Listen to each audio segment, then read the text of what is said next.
Welcome to Smart Branding, a podcast dedicated to branding, naming, and domain names. I'm Tatiana Bonneau, and with my guests, we try to help you create and grow strong, memorable, and meaningful brands online. I believe time is one of our most precious assets, and so I want to thank you in advance if you decide to spend the next 30 minutes with us. I promise to do my best to make those worth it. Let's go. So my guest today is Calvin Correli. He's an investor, entrepreneur, speaker, author, mentor, spiritual coach, and the founder of Simplero, an all-in-one platform for coaches. We're going to talk about all of that today, but first, welcome and thank you for joining us, Calvin. Well, thank you so much. It's great to be here. Give me a bit of a background. Tell me a little bit about yourself. How did your journey start, and how did you get to do what you do today? Yeah, I was born into programming. I both my parents were programmers, so I found a love for coding very early on. It was also very convenient because I was kind of like I was bullied in school, and I didn't have a lot of friends, and I was kind of like very emotionally broken, and so computers were like a safe place for me. And then I started Simplero in 2008 after a journey. I'd started a consulting firm where we did coding for hire, and then gone on a personal growth journey. And that led to a moment where I was like asking myself, okay, what am I here to do on this planet? Like, what does I really want to do if I can do anything? And the answer for me was on integrating spirituality and entrepreneurship. That to me is kind of the most interesting place to be. I'd seen a lot of tech companies that they didn't have that heart or purpose piece in it. And so like, it's like, to me, it's like, well, what's the point if we're not feeling like we're doing something that's on purpose for us? And then when things get tricky, we tend to give up, right? Because it's like that, it was an idea. It wasn't really like something that we felt deeply passionate about. Plus, I feel like all the problems and challenges that we meet as entrepreneurs are really personal problems that show up in business. And so if we address them on the personal problem level, then we can really solve it. So that way, kind of the business becomes our spiritual gym, which is how I see it. Yeah, that absolutely makes all sense. And unfortunately, like as with many things in life and business, people like when you actually spell it out, it's like, well, yeah, that makes sense. It's obvious. But when it comes to actually doing it and living it, we like mess it up so much and and learn, unfortunately, the hard way. Or like Yeah. we can't. And so I'm gonna get back to that. But before that, since we at Smart Branding started as at least with a more of a focus on naming and branding, and when I was preparing for the interview, I came across a video you have on your YouTube channel where you were talking about you actually changed your name, because usually like I deal with people who change the name of their company for different reasons, and that's already many find challenging. So like that's really something rare, and I'm very curious to hear more about that. Like why and how did you change your name? It was there's a couple of different reasons. Hang on, someone's calling me here. No worries. How do I mute? Yeah. Anyway, so yeah, it's a couple of different reasons. So I was the name that I was given by my parents, bless their hearts, never quite sat right with me. Like I didn't really feel, I don't know, something about it that wasn't something I totally loved. And then when I moved from Denmark to the US, it was really complicated because it's a very Danish name, especially my last name, which was a Pind, which is Pind, but with a silent D, and it's like it was really hard to communicate with people and get that right. And then I met my wife, and she had changed her name using numerology. And around that time, I met a bunch of people who were into numerology, and I'm like, all right, like that sounds fun. Let's see what that does. Because at that point I'd been through a journey where for most of my life I was really resisting anything to do with psychotherapy or psychology or coaching or any of that stuff. I was like, oh no, you can't do that. It's bad, or it's dangerous, or it's, it's just like some kind of babble, like bullshit or whatever. Or it means that if you need that, it means you're already broken and you might as well just go kill yourself. That was kind of my mindset around this stuff. And so then when I opened that door, I realized, oh, there's a lot of value here. And then I was like, all right, numerology, let's try that. Like, what's the worst that could happen, right?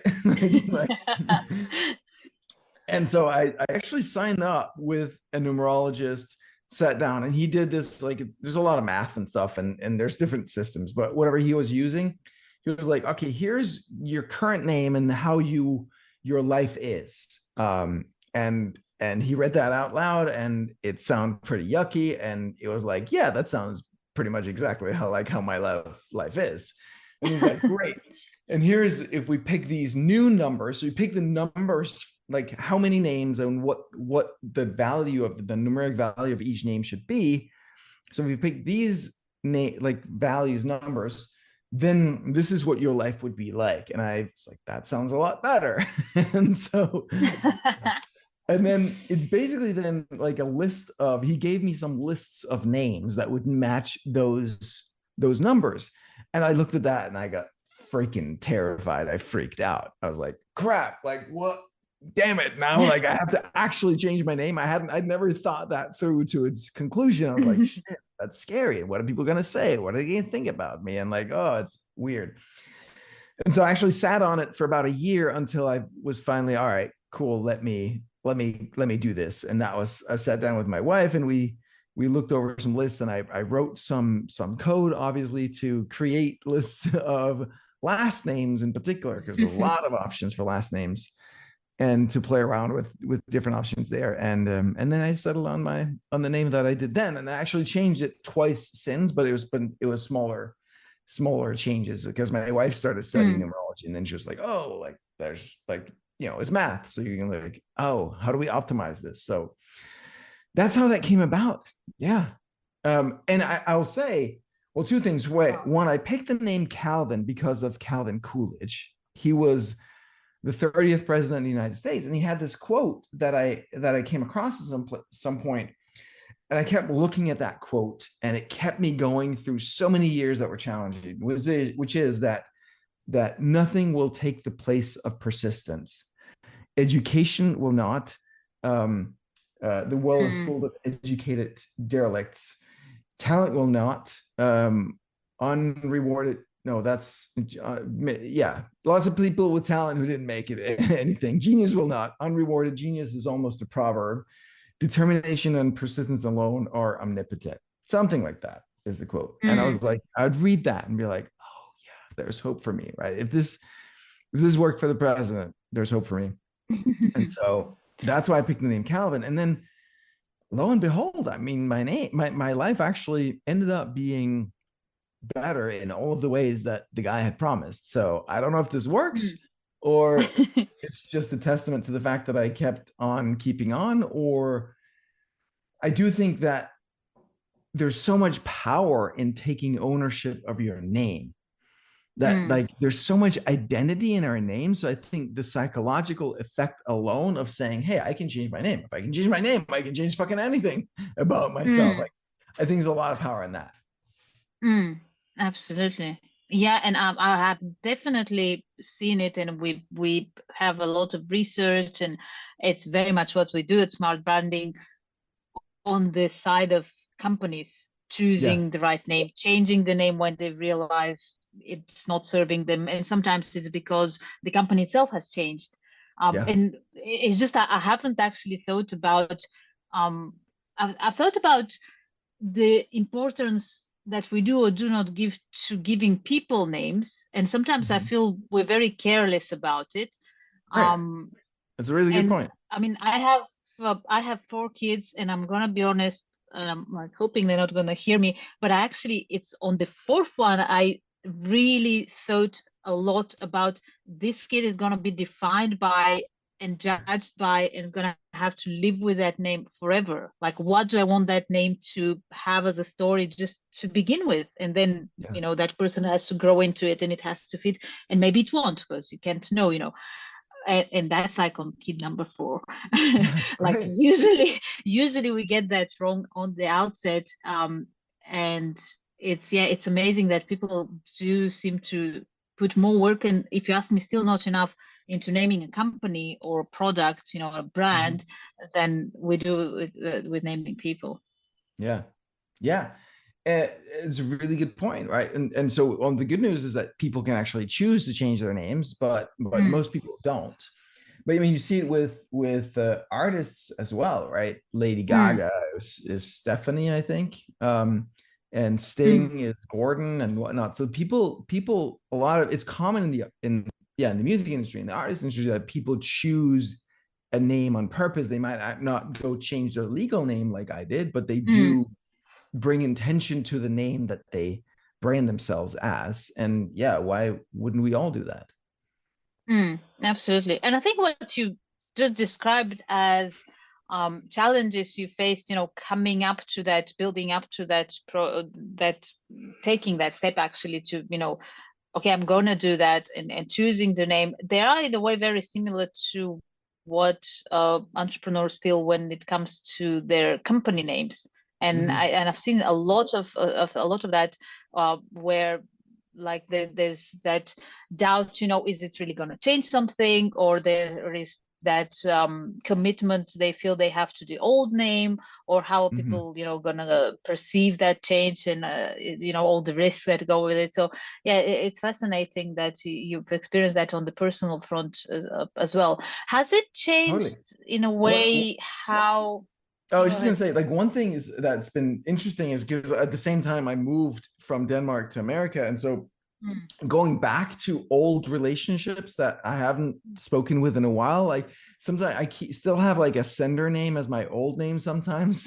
Like, so it's like, so when I email someone that I haven't spoken with in a long time, it's like, hey, this is like my old name and I changed my name. I don't know if you saw that. Like most people have seen mm, it on social media and whatnot. So they're kind of they're up to speed, but I don't want to assume, right? So like when you get an email from a stranger that you like a name you've never heard before, right? And mm. so that I think that was the practical thing that actually like surprised me the most, or I hadn't really thought through.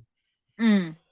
And do you feel it has changed in a way, that process has changed your approach to, because you're serial entrepreneur, you're also advising entrepreneurs with regards to their business. Has that experience changed how you see the naming process when it comes to companies and choosing a brand name, for example? Well, I did the same with my company because originally Simplero was Zen Billing, Okay. and then when we filed for a trademark, there's a company called Zendesk that had an issue with the fact that we were Zen something. They figured they would own Zen anything within software, and so we ended up changing the name. And because like they were venture funded and we were just like bootstrap startup. So um I went and there's numerology for company names as well and product names that works differently from people. And so this was the product that we named, so not the company Simplero, but they're kind of synonymous, but it was technically the product. And so same kind of thing. So I wrote some software that would help me make that easy. And I asked all my customers, what do they like the most about the software? And simple was like a key thing. And Mm. then I played around with different endings and what was like look up on domains and see if .com was available for that. And like I automated all of that stuff and landed on Simplero. I remember like when I saw that .com was available, I was like, oh my God, like get that one right now. Yeah. Yeah, yeah, that was gonna be another question of mine, like your thoughts on domains. And I noticed you also got your name with the .com extension as well, where Yeah. you have your personal presentation, which is, your personal brand, which is different from the company. What's Mm-hmm. your experience on that? And you mentioned you come from a coding, technical background, and then you have your own experience. How have you seen, we've heard a lot of people saying, domain names are dead. There was going to be like applications were going to kill them, browsers were going to kill them.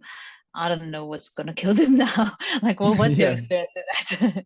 No, I mean they obviously still matter a lot, right? Like especially for someone like us in Simplero, where where it's not just our domain name, it's also the domain name of all of our members are going to have Simplero.com in them. So for that, it was like, yeah, really wanted the .com. I mean, now we have got truck ton of TLDs, of top level domains, right? So, but it still seems like .com reigns supreme. There are others like .io that have kind of become hip, more so than like .net or something like that, right? Like .io is popular. And you know, you're seeing more and more companies that are named their domain name, right? And then it's confusing. We were using a software for a bit called, or we actually using now for some stuff called Close. It was called close.io, and then they got the .com, and I'm just like, that's weird. Like, it was close.io. That was the name of the product, as far as I'm concerned. It's a better name. Like, Close is not a good name because like it's too generic, right? But close.io is great. Like, now I get that it's close and it's IO signals kind of software or tech or something. So I get that it's software. So that to me, like, it should have stuck with .io, and maybe like they can buy the .com and just redirect it, but they should have stuck with .io as the name, in my opinion. It's funny you mentioned that one because we also use it. And we actually, I was in the process of choosing a CRM for our business at the time when they upgraded to the com, when they got the com. And for me, that was because my concern with them, comparing them to other CRM softwares, was they're new. I was like, it looks good, but I haven't heard of them for a long time, you know, before. They are relatively new on the market. I don't really like the process of getting all of your data into that CRM, you know, getting all of your stuff, get used to it, getting all those processes going. And I'm thinking, like, if they go out of business and I'm going to have to do that again, I really don't want to be doing that. And when I saw them getting the com, because I know that, you know, dictionary, there's a, you know, I have a personal interest there because I deal with domain names. But for me, it was like, oh, okay, so they've invested in a dictionary word.com name. Usually those cost quite a bit. So they have that commitment of, we're going to be staying for the long run. And Got they it. have, you know, so for me, it was a really kind of, okay, yeah, I can trust that company. And I think for me, it was a very conscious choice because I'm in the space, but a lot of people, without thinking, when they see that, you know, especially short one word.com name with a company, it on some level, it signals trust and authority in that respect, because we're so used to it. You know, the com has been Yeah. there for as long as the internet has been around. Yeah, and that's probably where I come a little bit more from, the geeky background, and .io signals to me that like you're a little bit more Yeah. kind of thing, right? Like a little more hip. Yeah. Whereas close.com, now it feels a little stale to me. So yeah, it's funny how that Absolutely. works. It is. It is. So talk to me about Simplero. Talk to me more about what you do there, like who can you help and how? Yeah, so the problem that coaches, course creators, consultants, people who are primarily selling like information or services, the problem that they run into is that they need like 8, 9 different tools to run their business, right? They need something for their website, and then they need some kind of email marketing, email service provider.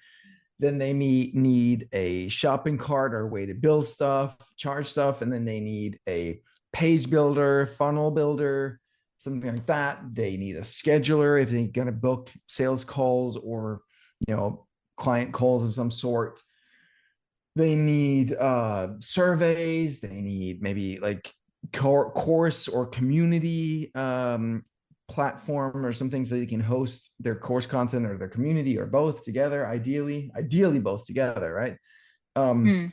Video hosting, affiliate management, like all of these things. And so instead of trying to glue all these different tools together with zaps and rubber bands and all that stuff, and also the problem is that then you're like, you start like, you have to make so many decisions really about like, should I use this or that? Like, you know, sales pipelines, like all the things that go into this kind of business. So many decisions, so many different tools, platforms to switch between. So that's the problem that we solve, is like just have it all in one place and it all talks to each other and knows apps and it all just Mhm. integrates with each other, is designed to be used together. And yeah, just make it like, combat complexity, combat decision fatigue. And Mm. also the fact that like if you have all this glued together stuff and something breaks, it's usually, it can be really tricky to figure out like where it breaks. And is it like, should I talk to Zapier? Should I talk to this company or that company? Like, what do I, and then they're like, no, it's the other guy. And you bounce you around. And that always Mm. happens when you're on vacation, sipping margaritas by the hotel bar or something. So having Yeah. like one place to go to and like, hey, shit's broken, I don't know why. And we can see everything and we can help you. That ends up being super helpful. Mm. And you said you launched in 2008 or 18? You said it earlier in the Nine question. is when we launched 9. this. Yeah, I got into this world in 2008, but I launched this in Yeah, 2009. Yeah, so that's 15 quite years. some time because I mean, I think, correct me if I'm wrong, like coaching business wasn't that much of a thing back then, was it? Yeah. No, I discovered online courses, and the reason why is I had that um personal spiritual growth journey that landed, like that got me to this point of like, I'm here to integrate spirituality and entrepreneurship. That was my big insight. And honestly, that was in 2008. I thought I was the first person on the planet to even think this. Like, it was not a common thing back then. And I looked on Amazon, there was literally one book on the topic, and it was kind of weak. And later I learned that like it was something other people were thinking about, but it wasn't a thing. Right now it's much more common. And Mm. so that's what led me to then figure out like, how do I teach this, and discover online courses, online marketing. And so yeah, that was pretty early in that. It wasn't like there are others that had been doing it since 2004, that kind of stuff. I think that's probably some of the earliest, but it was still pretty early in that whole game. Mm. Hmm. Yeah. So in a way, you got to develop that as a product because you did it for yourself. 100%. And I still do that. I still do that. Mm. Yeah. We run the entire company on Simplero, and we have our own coaching program called Simplero Academy, which obviously runs on Simplero. And there's so much power in doing that because I'm in there nitty gritty. Understand exactly like where is it clunky? Where do we need to simplify things? And Mm. it's an ongoing process of like, it's really the details is where it's at, like really getting those low level details right, that Mm. makes it flow and be fun to use. Mm. Talk to me about your coaching. Who is it for? What kind of companies, what type of entrepreneurs do you work with on that front?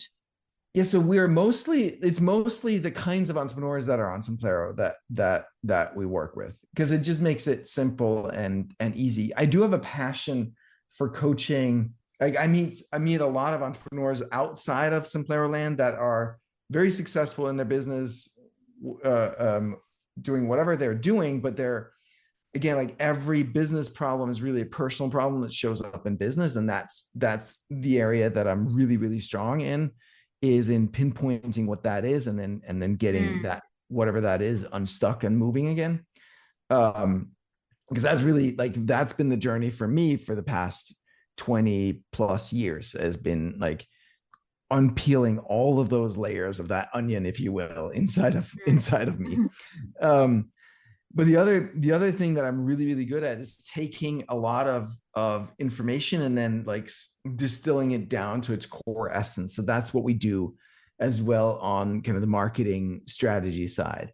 And so a lot of Mm. people on the Simpler platform, they need help growing their business, marketing, and building their business. And it's both, right? We need the simple systems and strategies, and we need that inner growth journey that gets us to where we need to be. Like, we have to, it's not just do the things and the results follow. Yeah, it is, but we have to become the kind of person that does Mm. those actions and that has those results, right? Because we have all these upper limits and commitments and like um, kind of core deep beliefs about, well, like I'm not worthy, or I'm not like I'm wrong in some way, or I've done wrong in some way, or I'm not Mm, wanted. Like all those things that shape our reality. If we don't address those, we're just fighting against our nature.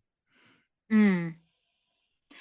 How, because you just mentioned, and I think I completely agree with you on that, that any sort of business problems that we have are actually, coming from or affected in some way from our personal life.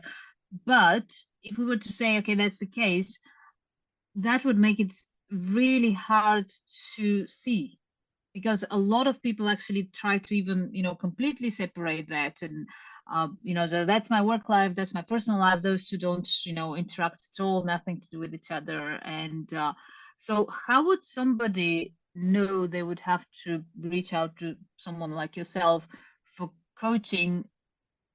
How would they know they have a problem if they don't see those two as connected at all? Well, it's usually either um I've I've tried and tried and tried, but it's not working, or like I'm like I've tried to fix this problem for a long time, but it hasn't been fixed yet, right? So then we Mm, need to dig deeper. What is it? It's not just about the things that the actions that you're taking. There's some underlying commitment that we need to get to. The other big one is you've made the money, you've achieved like your financial goals, say, but you still don't feel um like good enough, or feel like you've made it, or feel like you're worthy, or that you've proven yourself. Like we all have that mm, pattern of feeling not good enough. And and then like we'll try, well, what if I buy another fancy car, or mm, get another house, or make another million or something, and we hope to fill that void inside with those outer accomplishments.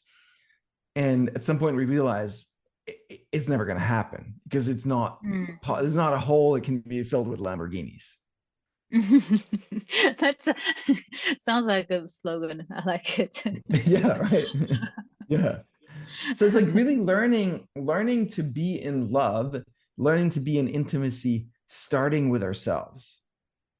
Yeah. Mm, It's there's that whole like, and entrepreneurs are the worst at that. It's like, I gotta achieve more. I gotta do more. Like, because there's an oh yeah. underlying feeling of not enough, of not good enough, that we're trying to get away from, and we get very skilled at doing the things that get us the thing that we think is gonna make, like, whether it's money, or it's getting the body, or finding the trophy wife or husband, or whatever it is, and then we realize, holy crap, I'm still not feeling. So then we're like, I gotta do more. Like, and at some Yeah. point we're like, Oh all dear, right, I'm so guilty of that. more isn't I'm working. like, yeah, I think I'm working on myself, but it really, I've had periods where it's not just like I'm working myself to the bone, but I'm looking around people and I'm like, how dare they rest? Like, oh, just like Right. it's Yeah. horrible. Yeah, Yeah. that's beautiful. Yeah. And those are the beliefs that we need to get to and get at, right? What if there's a version of you that, as accomplished as you are, but what if there's a version of you that's hiding inside, that is here to give something like much bigger, at a much bigger scale, with much more love and connection. Mm, And I'm not yeah. saying you're not doing that, but there's like, for me, I had a wake up call this fall. I had some, like, my heart was I had this thing where like, if I got up to standing after lying down, I would get dizzy for like a Mm, few seconds, and I had to, like, sometimes, like, I had to, like, lean against something to, like, and it would pass in like 10 seconds max. There's one time where I actually passed out. It's the only time in my mm, entire life that I passed out. My wife was there to try to catch me, but I'm a little bit heavier than her, so it was like hard. And I wasn't harmed, other than like a slight bruise on my hip, but it was like, okay, like, something's going on here, let me go get it checked. So I went to a cardiologist, which is a fancy way to say a heart doctor. And he was as useless as all the other heart doctors I've ever experienced. I'm not a believer in, like, I have yet to experience any useful insight from any Western trained doctor. he was no exception. So he went and did an EKG, and it was something abnormal. And then he was like, but I have no idea what that means. And so he did some other tests, and all those tests were like, you're great, you're in fantastic shape, no problem whatsoever. And then he won another $3,000 for some more tests. And I was like, yeah, never mind. So, but the lesson for me, and this is the point, the lesson for me was I'm keeping myself confined to the container of software. And really, and as much as I love software and I'm really good at it, what I am here to do, what I feel called to, is to heal people at scale, on a massive scale, right? People all over the world, especially in this country that I live in now, the US, are suffering. They're in so much pain, physically, mentally, emotionally, spiritually. And I don't want to see them suffer. I want to bring people back home to themselves, out of their heads, back into their hearts, their solar plexus, back home, and really see themselves as God beings, right? We all have that God force of like creator element to us. Like, let's fucking own that. And that's my mission. Much more. I'm not going to abandon the software. I love it. But now that I am, the more I focus on that mission, the more the software makes, like, there's energy for the software because it's supporting me in that mission. Yeah. But because I'm tapped into that, or tied into that mission, yeah, everything just makes so much more sense for me. Yeah, I think that's a very good point. Like, once you have that clear, everything else kind of falls into place, and you can see what's essential and what's the tool to get you to somewhere else or something else. Yeah. And even though the whole thing started from me feeling called to being a spiritual teacher to entrepreneurs, I got kind of away from that and was like, well, I first need to focus on the software and do blah, blah, blah on the software. Well, the problem is there's not enough energy there for me. Yeah. And energy is one of the things that I'm really starting to see in my life. Like, energy precedes everything. My energetic state determines my thoughts and my feelings and my actions and my behavior. When I'm in a low energy state, I'll have shitty fucking thoughts and then I'll feel like miserable, and then I'll do shit that doesn't actually do anything for me. When I'm in high energy state, I'll have better thoughts and better feelings, and I'll do better, take better, but actually delivers the results that I'm after. Absolutely. As you were saying that, because I'm a runner, and that's I think that's one of the reasons I love running. It's because it simplifies. I'm sure you can achieve that in different ways, and everybody has their ways. But for me, sport and running, and I discovered it quite late in life, actually. But it does exactly that. And I've had days where I'm like, I would wake up and I'm like, oh, I don't really feel like it. And you start, whether you admit it to yourself or not, you start finding the excuses not to go and do that, not to go for a run. And you're like, yeah, but I have so much work to do and I have so much whatever. And then the day is over and you look back and you're like, I didn't actually do any of that because I just felt crappy. And other days I'm like, no, I'm just going to make myself, and I'm going to go out and I'm going to run. And you come back and you're like fired up. And by midday, you've done all of the things you thought you're not going to finish, by the end of the day. It's just crazy. Yeah. No, 100%. And like, acknowledging the state that you're in, the energetic state that you're in, is the first step to shifting it, right? If you want to shift it, if you're low energy, like, just like that. For me, it's like when I'm just gonna will myself before. It's like, no, like, take a minute to actually just acknowledge, like, all right, this is where my energetic is at right now. Accept that. And then that starts to just kind of have things shift a little bit, and maybe it'll shift into a much more usable, helpful, high energy state. Maybe it won't. And either way, it's fine. Just honor it and acknowledge it. We need some downtime too, You see, that was your thing, like where you were getting up too quick and you had to like slow down and settle down a little bit before you get up. That was your message there. Yeah, right. Yeah. That's right. Some downtime. Yeah.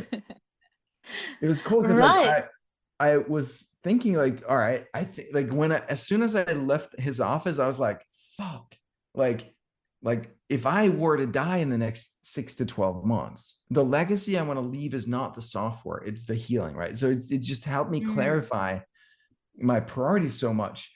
And it made me realize like I was like, I should start a podcast called Running from Purpose.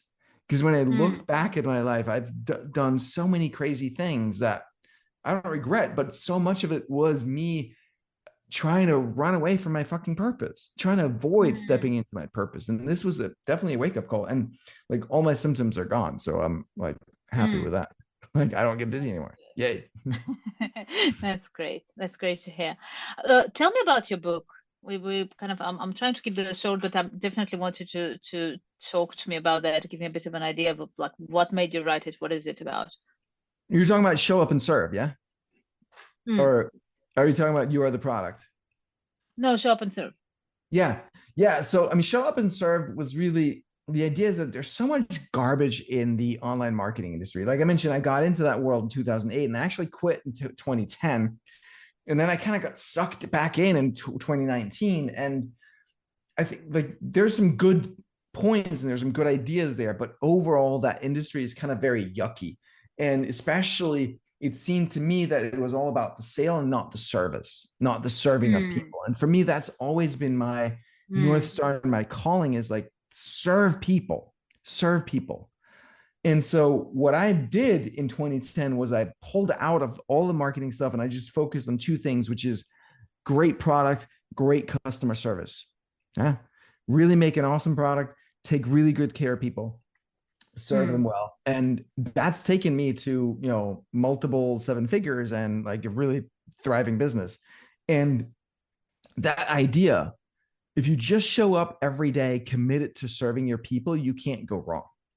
Right? Things are going to start happening for you.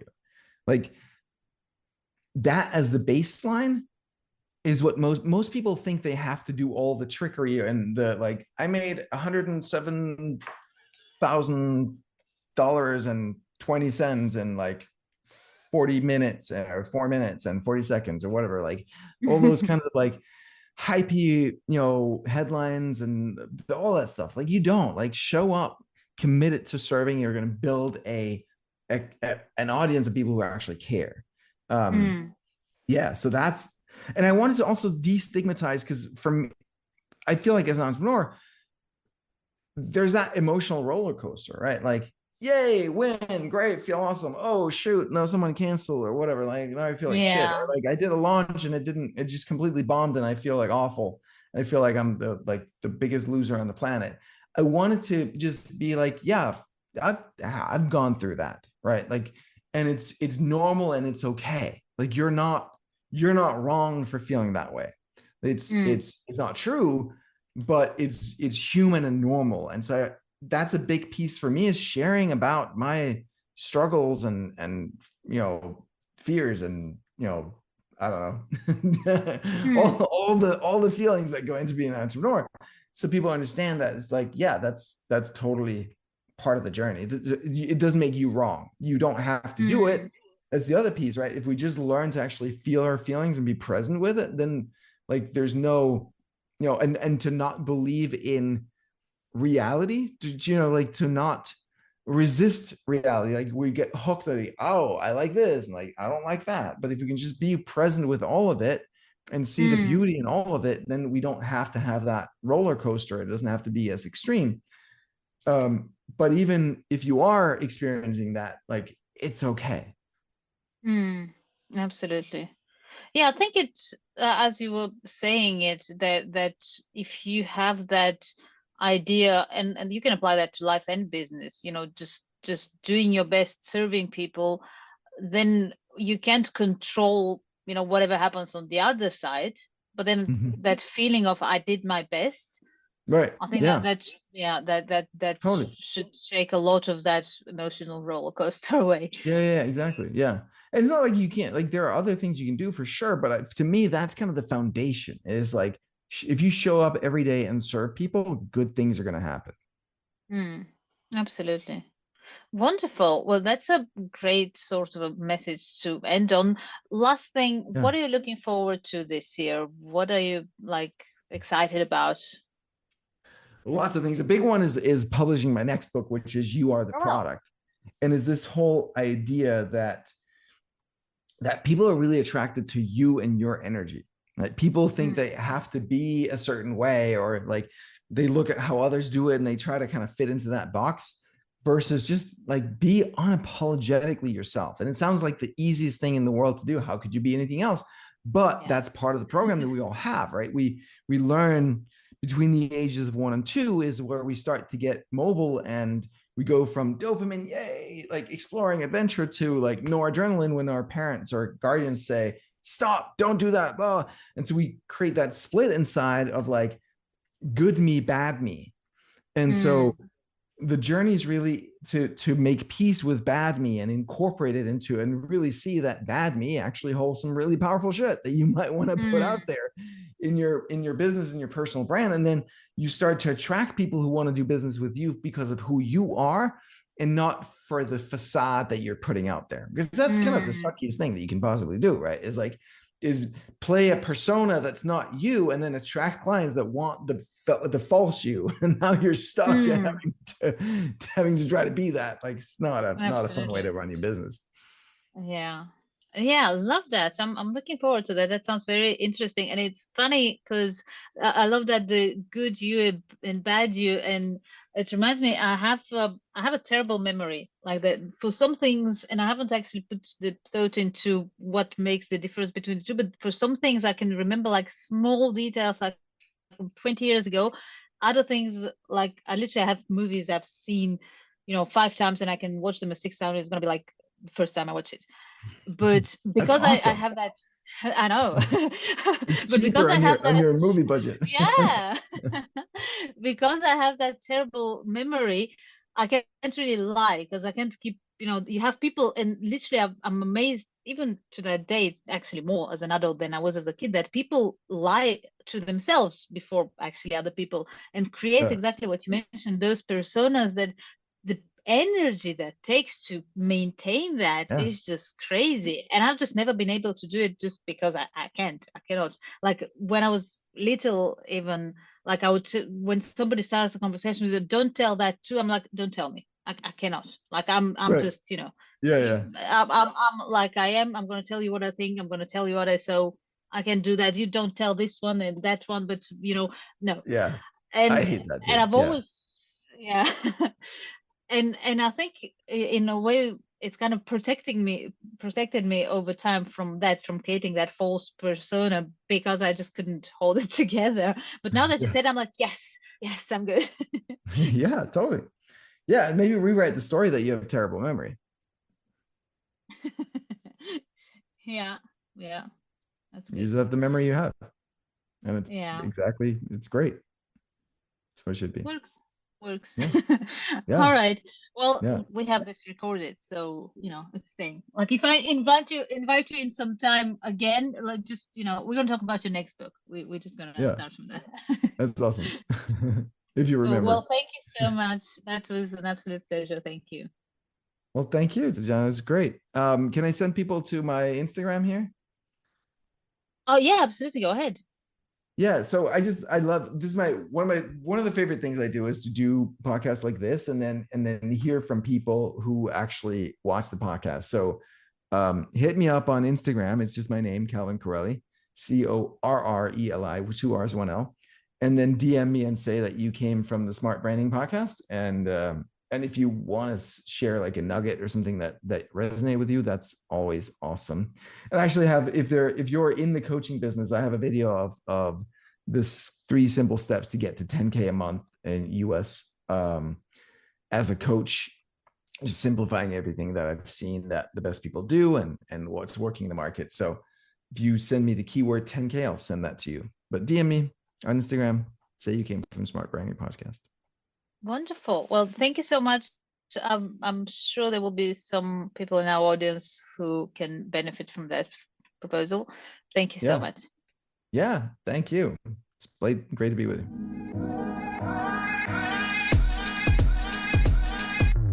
Welcome to Smart Branding, a podcast dedicated to branding, naming, and domain names. I'm Tatjana Bonneau, and with my guests, we try to help you create and grow strong, memorable, and meaningful brands online.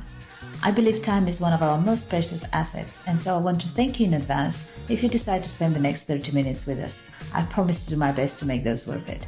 Let's go!